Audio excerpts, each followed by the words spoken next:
cast iron. Oh, it's got a frog in there. It's going to be a problem. You're going to have to find some place to go, buddy, because I got to inspect this.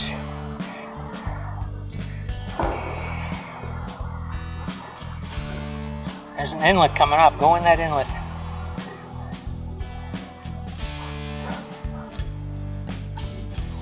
Yeah, I'm already getting restrictions here.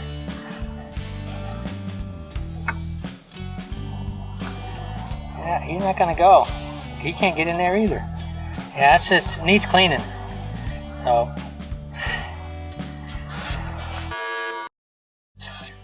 the inlet there.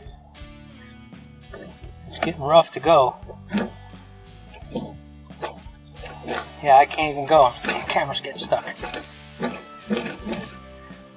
Yeah, I can't go. Definitely needs cleaning.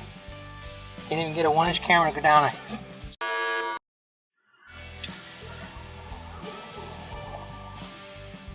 And this one's blocked.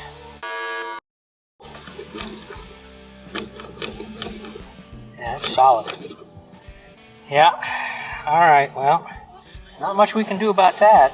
I really recommend you get these lines cleaned and have it re-inspected. Either before closing or after closing, so you know what you got to deal with. And that's all we can do.